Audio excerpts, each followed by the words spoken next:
Buenas noches, amigas y amigos que sintonizan un nuevo programa de plataforma. Es un gusto entrar nuevamente a sus hogares y conversar sobre temas a nivel nacional y nivel internacional que nos interesan.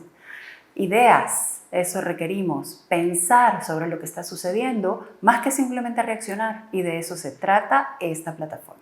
De eso se trata definitivamente, no solo de reaccionar, sobre todo en este mundo tan convulso, en medio incluso de redes sociales que poco abonan a un ejercicio de pensamiento, a un ejercicio de comprender qué es lo que nos está sucediendo, y que hay reacciones de todos lados, colores, sabores, molestias, alegrías, aplausos a nivel infinito, insultos a nivel infinito también. Entonces hay que hacer pausas, hay que pensar sobre lo que nos está pasando. Por supuesto hay que hacer también, hacer y pensar va de la mano, o sentipensar también, como decía el gran Eduardo Galeano, para poder respirar en este espacio que necesitamos después de más de un año y medio de una pandemia que ha tenido simbólicos impactos a nivel mundial y que definitivamente nos convocan. Un saludo, como todos los jueves, a la diáspora, a todas las salvadoreñas y salvadoreños que viven en el mundo entero, que han tenido que salir por diferentes circunstancias y que se convocan cada día que pueden para poder tener noticias, para poder comprender alrededor de lo que está pasando en la realidad salvadoreña. Un día vamos a dedicar un programa sobre la realidad como tal, ¿verdad? ¿Qué es la realidad? ¿Cómo la construimos? ¿Por qué pensamos como pensamos? Entre otras tantas. Dicho esto, me gustaría arrancar este programa haciendo una reflexión muy importante, ¿no? Quisiera conversar precisamente de la apertura económica de Cuba. Cuba abre al turismo ya finalmente este 15 de noviembre y definitivamente es uno de los rubros más importantes de esa economía.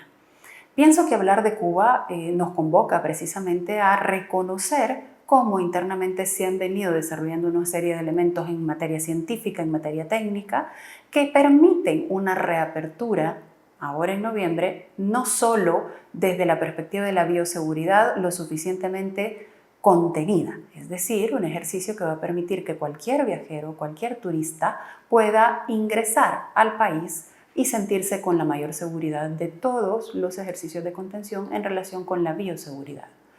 De hecho, Cuba fue uno de los primeros países y el único país en América Latina que logró definitivamente elaborar sus propias vacunas. Es decir, países que están pensando desde la perspectiva de la utilización de la ciencia no solo en beneficio de su población como tal, sino que también desde un ejercicio expansivo que permite el combate directo a esta pandemia desde una lógica distinta.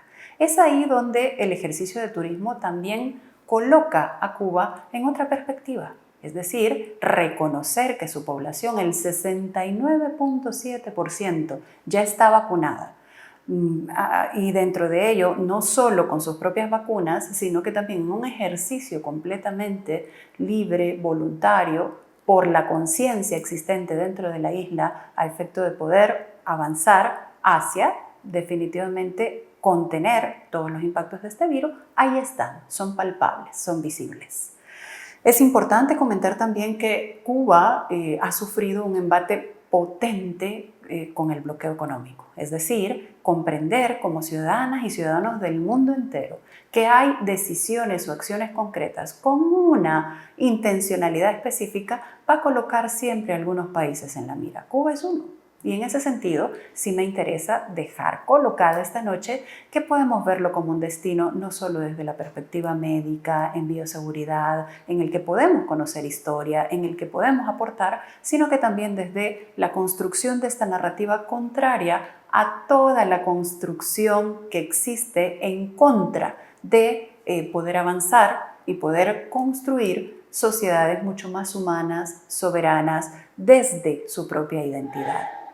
En este entendido, sí quiero hacer la extensiva invitación para que nos sumemos a esta fiesta. Cada país que hace una reapertura económica invita a que nos hagamos parte. Y Cuba no es la excepción. Sumaría, y aquí vamos a ir casando con el siguiente tema, que dentro de la construcción misma de la sociedad cubana, el tema de seguridad ciudadana es muy, muy importante. Es decir, no va a encontrar en Cuba un ejercicio de raterismo y de robo permanente, de inseguridad, de homicidios elevados, de todo esto que en nuestros países es mucho más común. No, puede usted hacer su ejercicio turístico de la forma mucho más relajada, tranquila y conocer a la ciudadanía que ahí está en Cuba. Esa es la narrativa, un país que abre sus puertas para también generar un mecanismo de desarrollo sustentable para su misma población. Ha tenido un embate muy potente, no solo desde las consecuencias propias de la pandemia, sino que a ello le sumamos también todo lo vinculado con el bloqueo económico, que desde Estados Unidos y más de 260 medidas han implicado que haya una afectación concreta y directa para la población de la isla. Entonces, nos convocamos como países, como ciudadanía, a hacer también una contranarrativa lo suficientemente sólida para abrir los brazos a la solidaridad. Bienvenido a esa apertura, ahí nos sumamos. Quisiera casar precisamente este tema porque, claro, hablamos del tema de seguridad, ¿no? Entonces el tema de seguridad no solo para la inversión, sino que también para el turismo, aquellos países que están hablando de potenciar el ejercicio de turismo, es profundamente importante. En este sentido, en El Salvador, poner la mirada hacia precisamente el tema de seguridad nos convoca a hablar no solo de los últimos 30 años, sino de toda esa violencia estructural que habita en el país. ¿Qué significa violencia estructural?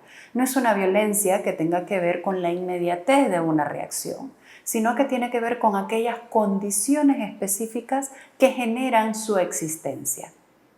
En este caso, o en este haber, podemos hablar de diferentes circunstancias. Una, vivimos en un entorno que de manera permanente excluye a diferentes grupos poblacionales, entre ellos los jóvenes, ¿verdad? Las personas jóvenes definitivamente tienen una participación muy particular que en la sociedad como tal les va cerrando dependiendo del lugar de origen, del nivel académico, de incluso los ingresos específicos. Somos sociedades que se van segmentando en determinados guetos.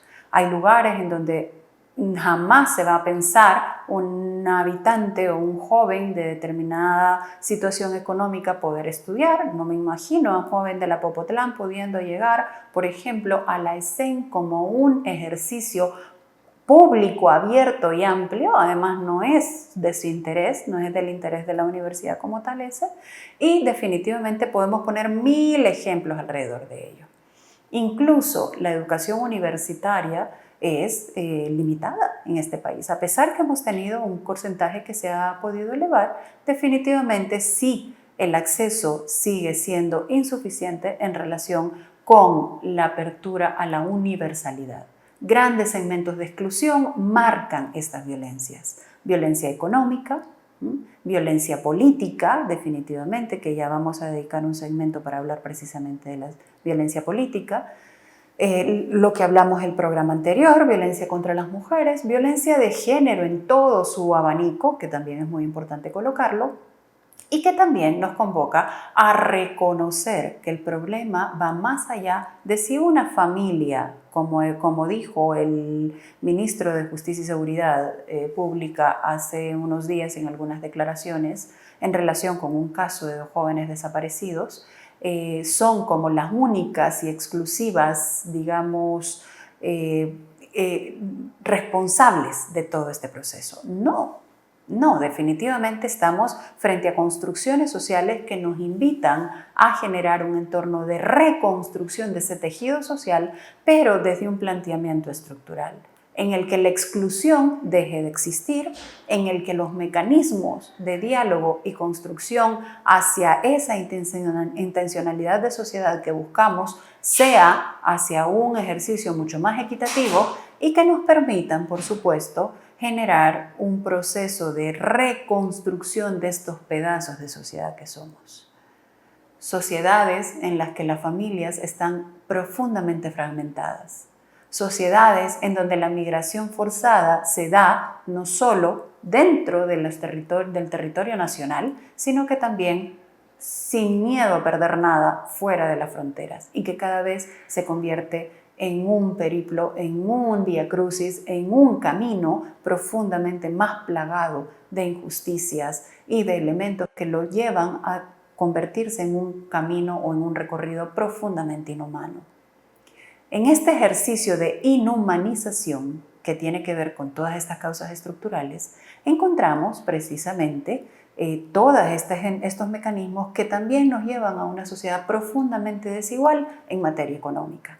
Tenemos aquellos que concentran grandes cantidades de dinero, tenemos aquellos circuitos que han logrado generar un mecanismo de incluso espacios territoriales vinculados con el ejercicio de narcomenudeo o narcotráfico, otros tantos vinculados al ejercicio de control territorial desde la violencia ejercida desde los territorios por mecanismos de olvido de la institucionalidad pública y por mecanismos específicos que no conllevan a generar un impacto directo de la transformación de esas desigualdades y que definitivamente nos lleva a la sumatoria de elementos que encontramos a diario en este país.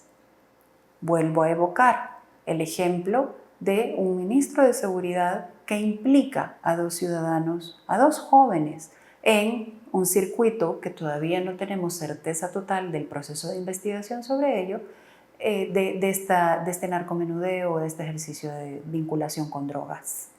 Si así fuera, es la institucionalidad pública la que tiene que generar el mecanismo en diálogo con todos los actores para transformar esos problemas estructurales, para transformar la migración, para transformar el tema del desplazamiento forzado por violencia y controles territoriales, para transformar todo lo que tiene que ver la violencia intrafamiliar como tal, para transformar el echar la culpa permanentemente a una sociedad que carga con siglos de exclusión.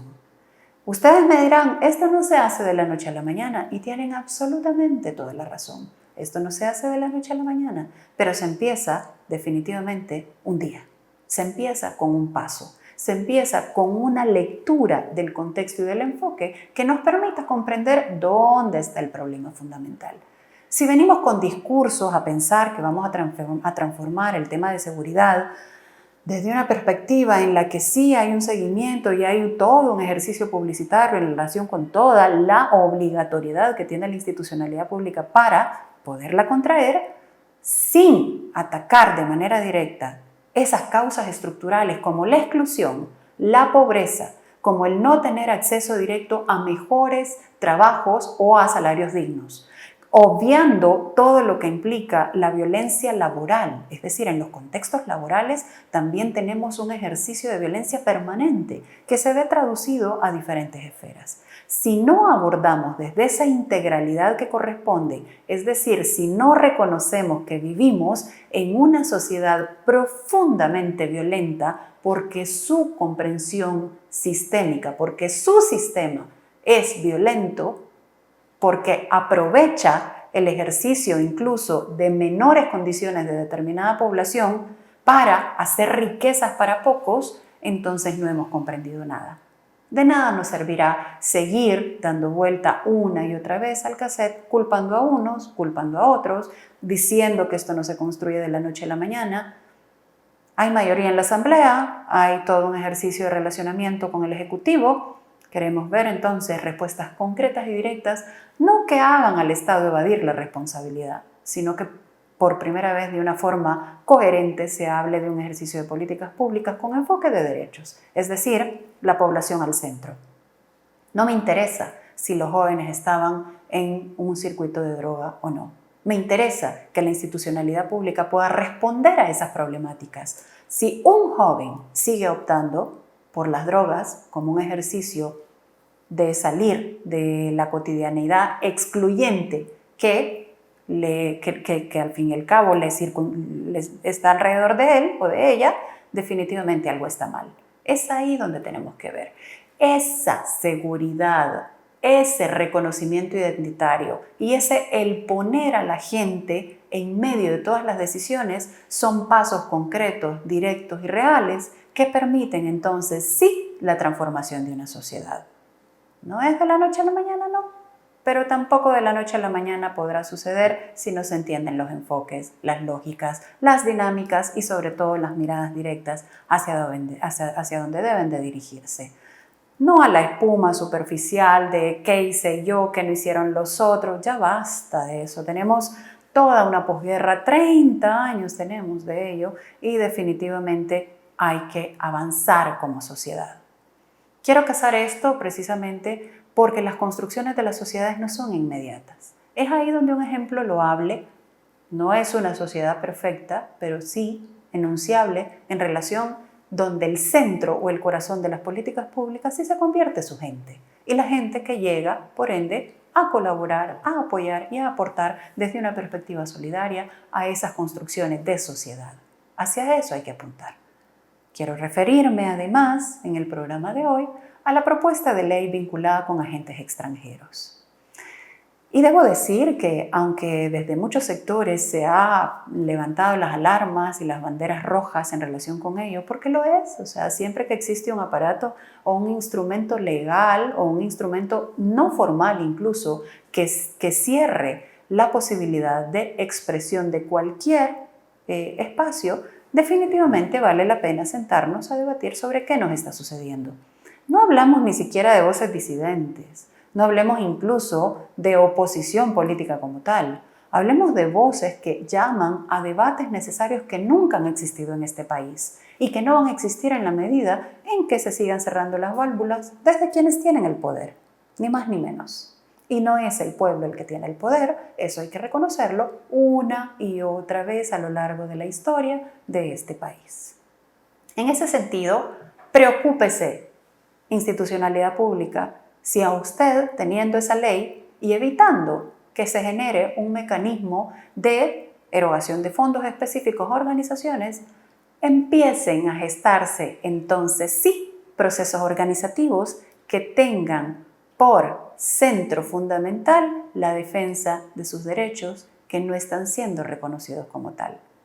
Ahí sí, ahí no habrá ley que valga, a no ser que saque nuevamente a las calles antimotines y los enfrente a la población, como ya hemos visto, en donde no necesariamente puede ser gente que viene pagada o que acompaña un proyecto específico de A, B o C. No, preocúpese de eso de manera en particular. El tiempo es sabio. El tiempo es sabio y el tiempo sabrá también decir y colocar cuáles son los elementos que se están evaluando tanto de un lado como del otro en este paisito. Es tiempo de pensar, es tiempo de generar mecanismos que nos permitan realmente responder desde donde corresponde. No desde, qué barbaridad, esta institucionalidad pública está cerrando, limitando. Claro, por supuesto que lo hace y lo va a seguir haciendo, como no solo en El Salvador está sucediendo, sino a lo largo del mundo.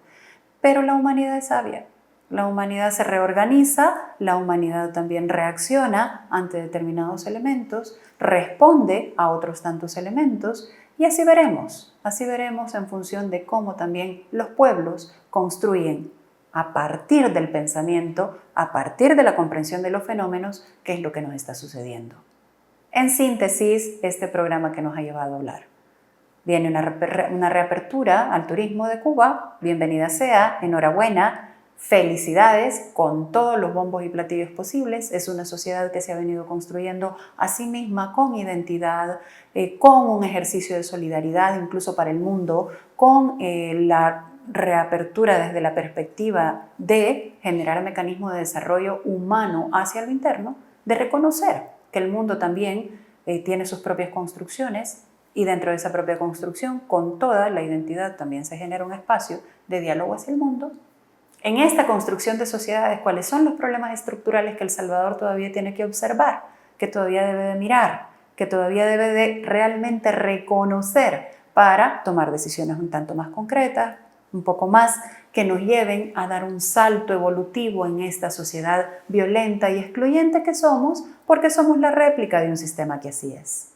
Es un sistema que excluye, es un sistema que genera toda una lógica de acumulación de riquezas frente a toda una población que aspira en algún momento a llegar a esto, pero que no lo logra. Es como mirar estas nuevas películas de Hollywood, estas nuevas películas de superhéroes, en donde sí vemos una diversidad bien interesante de razas, donde sale Salma Hayek, incluso una latina, que mucha gente dirá orgullo latino, pero ¿cuántas latinas tienen la oportunidad de llegar a ello? Muy poco. Hay que saber que los accesos no tienen que ver únicamente con el humo que nos vende ni la narrativa, ni la pantalla, ni otras tantas. Hay causas más crudas que ahí están y hay que decirlas, hay que comentarlas, hay que observarlas. Y finalmente, el tema de la ley, que preocúpense, porque el tema no es tomar decisiones o definiciones en relación con el poder que se tiene para hacer leyes que definitivamente marcan el control estricto y directo desde un Estado vigilador de este tipo de organizaciones. El pueblo va a encontrar su válvula de escape, sea de un lado, sea del otro. Entonces ahí veremos realmente cuáles son los intereses sobre los cuales se está forjando este ejercicio de gobierno.